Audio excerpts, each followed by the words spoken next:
الرحمن الرحيم. ازيكم يا دكاتره، عاملين ايه؟ احنا هنشرح البطنه كامله ان شاء الله على اليوتيوب. هتاخد معانا وقت طويل، شهور يعني. بس الشرح بتاعنا هيبقى مناسب للطلبه، هيبقى مناسب للخريجين، الناس اللي بتشتغل في العيادات. ليه بقى؟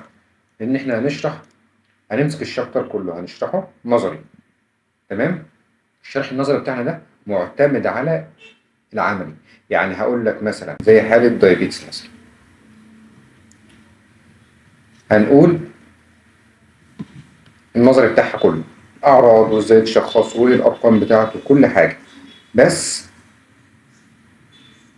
هنيجي نتكلم في الحتة بتاعت التريتمنت اللي تهمنا أكتر في العملي، وهنتكلم على الأدوية التجارية.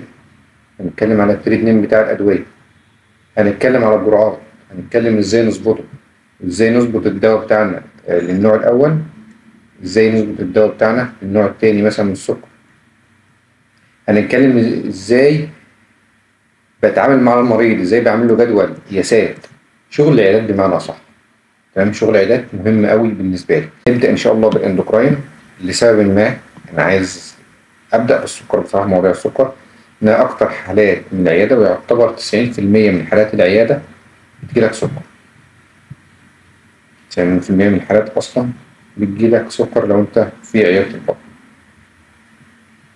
فإحنا هنبدأ بالإندوكراين إن شاء الله، وهنبدأ بنظام مختلف أنت هتشوفه معايا هنا.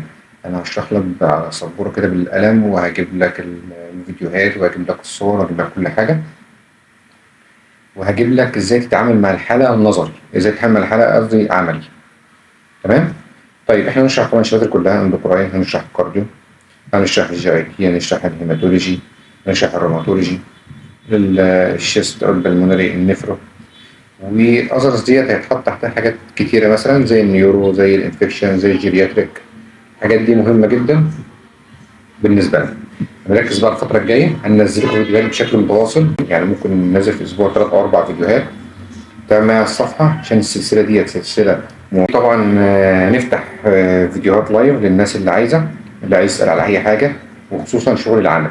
أنا طبعا عامل كورس طوارئ حطه على اليوتيوب، وهحط كورس تاني قريب طوارئ موسع وأكبر بكتير بشرح أكتر تنظيما وأدفانسد شوية، متوازي مع شرح البطنة إن شاء الله.